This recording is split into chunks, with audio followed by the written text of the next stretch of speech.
बच्चों नमस्कार, स्वागत है आपके अपने YouTube चैनल एग्रोटेक स्टडी में। और बच्चों मैं हूं अरविंद यादव, फिर मैं हाजिर हूं आपकी MP PAT BHU ICR UP cadet CGPAT Z। इसमें से आप किसी भी एग्रीकल्चर कंपटीशन की अगर तैयारी कर रहे हैं तो बच्चों यह वीडियो आपके लिए बहुत ही महत्वपूर्ण होने वाला है, क्योंकि आज की वीडियो में बच्चों हम सॉइल साइंस यानी भारत की जो मिट्टियाँ हैं उनके बारे में आपको अध्ययन कराने वाले हैं।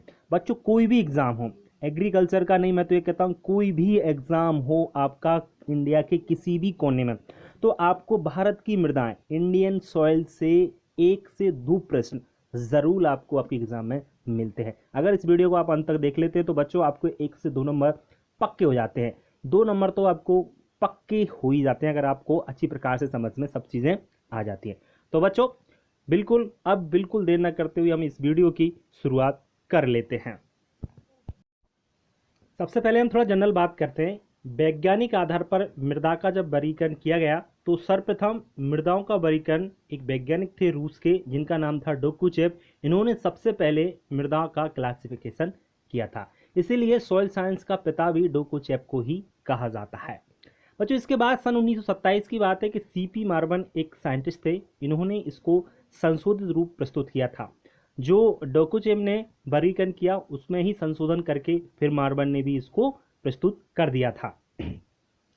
बच्चों मृदा के 12 गण होते हैं, इस चीज़ को आप विशेष से याद रखें।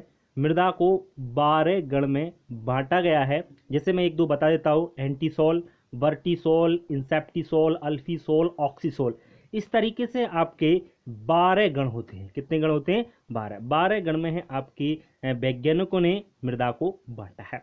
अब हम एक एक से मिट्टी का अध्ययन कर लेते हैं।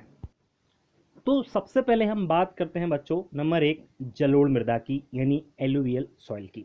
बच्चों एलुवियल सॉइल एंटीसोल गण में आती है। बिल्कुल, जलोढ़ जो मृदा है किस गण के अंतर्गत आती है? एंटीसोल गण के अंतर्गत ये आती है। बच्चों एक चीज़ और बता देता हूँ, एंटीसोल जो गण है ना, ये सबसे नया गण है, सबसे नया गण है। ये भी आप लोग इस चीज़ को ज़रूर याद रखेंगे। जलोढ़ मृदाओं का निर्माण नदियों द्वारा बहाकर लाए गए कणों के विस्थापन से होता है। जलोढ़ मृदा जो है ना आपकी नदियों द्वारा, जैसे आपके गंगा यमुना के जो मैदान है वहां पर ही सबसे ज़्यादा मिट्टी पाई जाती है। जो एलुवियल सॉइल की हम जब बात कर रहे हैं तो बच्चों वहां पर जो नदियों द्वारा बहाई गई मिट्टी, वहीं पर ये मिट्टी आपको मिलती है। ठीक है। जलोढ़ मृदाओं का क्षेत्रफल अगर भारत की बात करें तो 142 मिलियन हेक्टेयर, मतलब कह सकते हैं दुनिया में सबसे ज़्यादा जो मिट्टी है वो आपकी जलोढ़ मिट्टी ही है। मतलब दुनिया की नहीं, हम इंडिया की बात कर रहे हैं, सॉरी। तो इंडिया में सबसे ज़्यादा कौन सी मिट्टी है? Alluvial soil.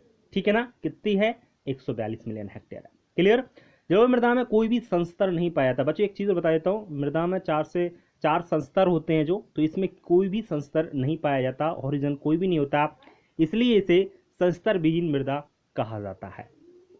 जलोढ़ मृदा का सर्वाधिक क्षेत्रफल उत्तर प्रदेश में है, क्योंकि गंगा यमुना का सबसे ज़्यादा जो क्षेत्रफल है, एरिया है ना, तो उत्तर प्रदेश में ज़्यादा है, तो वहाँ पर ही इसका सबसे ज़्यादा क्षेत्रफल होता है उत्तर प्रदेश राज्य में। याद रहे कहाँ पर है आपका? उत्तर प्रदेश में सबसे ज़्यादा एलुवियल सॉइल का एरिया है। ठीक है, चलिए बढ़ते हैं आगे। जलोढ़ मृदा 2 प्रकार की होती है, ये भी आपको याद रखना है। एलुवियल सॉइल कितने प्रकार की होती है? 2 प्रकार की होती है। एक है खादर मृदा। खादर मृदा वह मृदा होती है जो नई जलोढ़ मृदा होती है ना, उसे खादर मृदा कहते हैं, जबकि दूसरी होती है भांगर मृदा।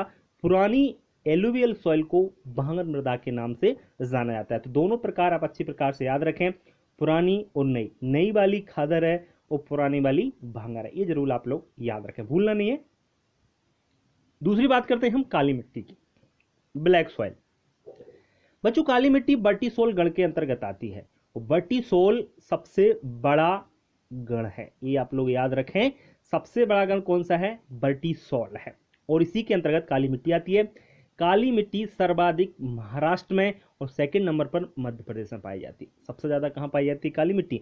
महाराष्ट्र में। कई बार ये प्रश्न पूछा गया है कि बताइए महाराष्ट्र में कौन सी मिट्टी या काली मिट्टी सबसे ज़्यादा कहाँ पर? तो महाराष्ट्र में, सेकंड नंबर पर मध्य प्रदेश का नंबर आता है। अगर ऑप्शन में महाराष्ट्र नहीं है तो आप MP लगाकर आएंगे। काली मिट्टी में क्ले पार्टिकल अधिक पाए जाते हैं। बच्चों हमारी जो मिट्टी होती है 2-3 चीज़ों से, जैसे क्ले है, सैंड है, लोम है, इस तरीके आपके पार्टिकल्स सॉइल में पाए जाते हैं।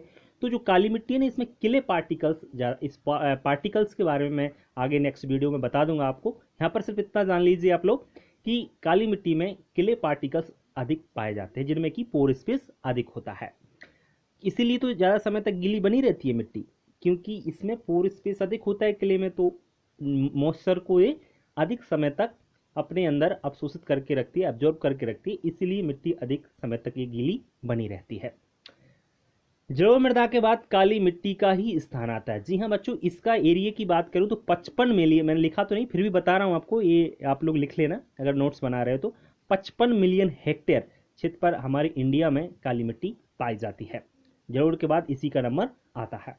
काली मिट्टी को कपास की काली मिट्टी भी कहा जाता है, काली मृदा भी कहते हैं, क्योंकि कपास की खेती के लिए काली मिट्टी सर्वोत्तम होती है। बिल्कुल हजारों बार प्रश्न पूछा गया है, कोई भी एग्जाम हो उसमें पूछ लिया जाता है कि बताइए कपास के लिए कौन सी मिट्टी सर्वोत्तम होती है, तो काली मिट्टी इसके लिए सर्वोत्तम मानी जाती है। और जो लास्ट बात है वो आपको ये याद रखना है कि काली मिट्टी में मोंट मोरेलोनाइट खनिज अधिक पाया जाता है। कई बार पूछा गया प्रश्न है कि बताइए ब्लैक सॉइल में कौन सा मिनरल सबसे अधिक रहता है, तो याद रहे आपको मोंट मोरेलोनाइट ये सबसे ज़्यादा ब्लैक सॉइल में पाया जाता है। ठीक है, चलिए अब बढ़ते हैं हम आगे नेक्स्ट आपके प्रश्न की ओर। नेक्स्ट है आपका तीसरी मिट्टी है लाल मृदा यानी रेड सॉइल। हम रेड सॉइल की बात करते हैं तो जो लाल मृदा है ये अल्फीसोल गण में आती है। कौन सा गण में आती है बच्चों? अल्फीसोल जो ऑर्डर होता है उसके अंतर्गत ये आपकी आती है। और लाल मिट्टी में मैदान नहीं होना चाहिए यहाँ पे। लाल मिट्टी में भारत के तमिलनाडु व कर्नाटक में सबसे अधिक पाई जाती है। ध्यान रखें, यहाँ पे थोड़ा गलत मिस्टेक लिखा हो गया कि लाल जो मृदा होती है ना बच्चों, लाल मृदा में भारत तमिलनाडु व कर्नाटक में ये सबसे ज़्यादा पाई जाती है। अगर आपसे प्रश्न पूछा जाए कि सबसे ज़्यादा रेड सॉइल किस स्टेट में पाई जाती है, तो आप याद रखें Tamil Nadu then Karnataka. Okay, next है लाल मिट्टी में फास्फोरस स्थिरीकरण की क्षमता होती है। जी हाँ बच्चों, रेड सॉइल जो होती है ना, इसमें फास्फोरस स्थिरीकरण क्षमता होती है, कैपेसिटी होती है। ये फास्फोरस को अपने अंदर एब्जॉर्ब कर लेते हैं, स्थिरीकरण फिक्सेशन कर लेते हैं कह सकते हैं, क्योंकि इसमें क्योलिनिन पाया जाता है। क्योलिनिन एक तत्व होता है जो कि फास्फोरस को स्थिरीकरण में मदद करता है। याद रहे आपको ये चीज। लाल मिट्टी का लाल रंग आयरन ऑक्साइड के कारण होता है। लाल मिट्टी लाल क्यों होती है? क्योंकि उसमें आयरन ऑक्साइड पाया जाता है। कई बार प्रश्न को पूछा गया है, इसलिए इसको इंपोर्टेंट समझें आप लोग कि लाल मिट्टी लाल क्यों? आयरन ऑक्साइड के कारण होती है। क्लियर? चलिए, लाल मृदाओं का क्षेत्रफल कितना है? तो बच्चों रेड जो सॉइल है इसका जो एरिया है वो 15 मिलियन हेक्टेयर है। देखो एलुवियल का 142, काली का 55 और लाल का कितना हो गया? 15 मिलियन हेक्टेयर। चलिए बढ़ते हैं आगे। नेक्स्ट है आपकी चौथी मिट्टी लेटराइट सॉइल। बच्चों लेटराइट जो सॉइल होती है यह मृदा ऑक्सीसोल और अल्टीसोल दोनों ऑर्डर में आती है। मतलब ये दोनों ऑर्डर हैं, इसके अंतर्गत बच्चों जो 12 ऑर्डर है ना, 12 ऑर्डर को अलग अलग पूरी इंडिया में बांट दिया गया। अब उसके अंदर कौन सी मिट्टी आ रही है, कैसे आ रही है, तो उसको फिर इस तरीके से रखा गया है। तो ऑक्सीसोल और अल्टीसोल के ऑर्डर के अंतर्गत आपकी लेटराइट सॉइल आती है। और लेटराइट मृदा आपकी केरल, उड़ीसा और पहाड़ी जो क्षेत्र हैं, वहाँ के असम के पहाड़ी क्षेत्र कह सकते हैं, वहाँ पर ये लेटराइट सॉइल पाई जाती है। सबसे अधिक की जब हम बात करते हैं तो याद रखें केरल, खैरिया, ठीक है ना।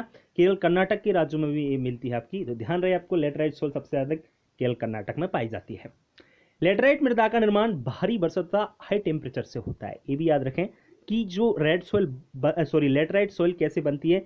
अधिक वर्षा होने के कारण एवं हाई टेम्परेचर के कारण जब रिएक्शन होता है तो आपकी ये लेटराइट सॉइल का निर्माण होता है। लेटराइट सॉइल पूरा रिएक्शन अगर आपको पढ़ना है तो इसको 11th में एक चैप्टर दे रखा है, उसमें पूरा अच्छी प्रकार से इसको समझाया गया है। लेटराइट मृदा में निक्षालन या लीचिंग सबसे ज़्यादा होता है। बच्चों लीचिंग क्या होता है मैं आपको थोड़ा सा बता देता हूँ। इसमें सबसे ज़्यादा लीचिंग होता है। लीचिंग का मतलब होता है पानी और पोषक तत्व घुल करके नीचे चले जाते हैं, नीचे मतलब अंडरग्राउंड चले जाते हैं नीचे, तो उसको ही लीचिंग कहा जाता है। पोषक तत्वों का पानी के साथ घुल करके नीचे तह में चले जाना ही लीचिंग या निक्षालन कहलाता है। हिंदी में निक्षालन कहते हैं, इंग्लिश में लीचिंग कहा जाता है। झूम खेती सर्वाधिक लेटराइट मृदा में की जाती है। बच्चों कई बार इस प्रश्न को पूछा गया है कि बताइए सबसे ज़्यादा झूमिंग कल्टीवेशन आपकी, इसको झूमिंग कल्टीवेशन क्या होती है आप अच्छी प्रकार से जानते होंगे। झूमिंग कल्टीवेशन मैंने पुरानी वीडियो में समझाया था। पुराने का मतलब काफ़ी पुराना वीडियो डला हुआ है, आप देख सकते हो प्लेलिस्ट में जाकर, उसमें झूमिंग खेती को अच्छी प्रकार से समझाया है, लेकिन फिर भी मैं आपको यहाँ पर भी उसको समझा देता हूँ। बच्चों झूमिंग कल्टीवेशन पूर्वी जो राज्य हैं, जैसे आपके असम, आगे जो राज्य है ना अरुणाचल प्रदेश, तो वहाँ मणिपुर, वहाँ पर ये खेती की जाती है जनरली। वहाँ पे क्या होता है, जंगली क्षेत्र रहता है, जो आदिवासी लोग होते हैं वहाँ के जंगल को काट करके वहाँ पर खेती करते हैं, और फिर उसकी जैसे ही जो उर्वरता होती है, फर्टिलिटी होती है, तब तक खेती करते हैं, और फर्टिलिटी जैसे ही खत्म फिर उसको छोड़ करके दूसरी जगह फिर चले जाते हैं, वहाँ फिर जंगल साफ करते हैं, फिर वहाँ पर खेती स्टार्ट कर देते हैं। इस प्रकार से उनका ये चलता रहता है। उसको ही झूमिंग कल्टीवेशन कहा जाता है। उसको जला दिया जाता है कि जो जंगल वंगल है वहाँ पर फिर खेती करते हैं।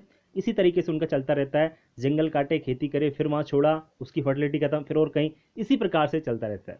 ठीक है ना। तो झूमिंग कल्टीवेशन सबसे ज़्यादा लेटराइट मिट्टी में ही की जाती है। इनका क्षेत्रफल 25 मिलियन हेक्टेयर है, मतलब लेटराइट मृदा का क्षेत्रफल 25 मिलियन हेक्टेयर है। अगर हम बात करें धान एवं बागानी फसलों के लिए यह सर्वोत्तम मिट्टी मानी जाती है। धान को और बागानी फसलें अगर लगाएं तो लेटराइट सॉइल सबसे बेस्ट उनके लिए मानी जाती है। ठीक है। तो बच्चों ये चार मृदा बहुत ही इंपॉर्टेंट थी, चारों के बारे में मैंने अच्छी तरीके से बता दिया। ये पीट मृदा दी जान लीजिए थोड़ा सा। अधिक पानी वाले क्षेत्रों में इस प्रकार की मिट्टी का निर्माण होता है, मतलब जहां पर पानी ज्यादा भरा रहता है, यूँ कह सकते हैं कीचड़ नुमा जो मिट्टी होती है उसे हम पीट सॉइल कहते हैं। इसका पीएच मान 3.9 होता है। पीएच जरूर याद रखें पीट सॉइल का।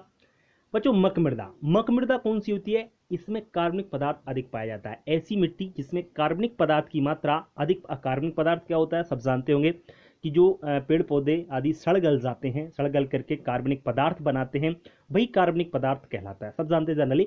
तो मक मृदा एक ऐसी मृदा होती है जिसमें कार्बनिक पदार्थ की मात्रा अधिक होती है। तो आप ऐसे कह सकते हो भय मृदा, जिसमें कार्बनिक ऑर्गेनिक मैटर की मात्रा अधिक पाई जाए, वह मक मृदा कहलाती है। ऐसी मृदा जिसमें जिंक की कमी हो, तो अगर भय मृदा, ज़्यादातर हमारी इंडिया में 45% मिट्टियों में जिंक की कमी है, तो जिंक की कमी होती है ना, उन्हें कैलकेरियस सॉइल कहा जाता है। क्या कहा जाता है, कैलकेरियस मृदा कहते हैं। तो बच्चों ये रही आपकी, वैसे मिट्टी और जनरल छोटी मोटी और भी हैं, लेकिन इनसे प्रश्न आपका एग्जाम में बनता है, इससे बाहर नहीं जाएगा। बस आप इसको अच्छी प्रकार से पढ़ें, कोई भी एग्जाम हो इससे प्रश्न बनता ही है। चाहे आप एमपी पुलिस का दे रहे हो, किसी का भी दे रहे हो, कोई भी एग्जाम ऑल इंडिया का, तो आपको सभी, एग्रीकल्चर में तो मिलने ही मिलने वाला है, बाकी सभी एग्जामों में ये मिल जाता है। तो बच्चों आज की वीडियो में इतना ही। वीडियो कैसा लगा कमेंट बॉक्स में लिखकर जरूर बताएं। अगर वीडियो अच्छा लगता है वीडियो को लाइक करें, अपने दोस्तों को शेयर करना बिल्कुल ना भूलें। ठीक है बच्चों, इसी प्रकार से आपके रोज के वीडियो आपको मिलते रहेंगे। तो आज के लिए इतना ही, कल फिर मिलेंगे एक नई वीडियो के साथ, तब तक के लिए नमस्कार।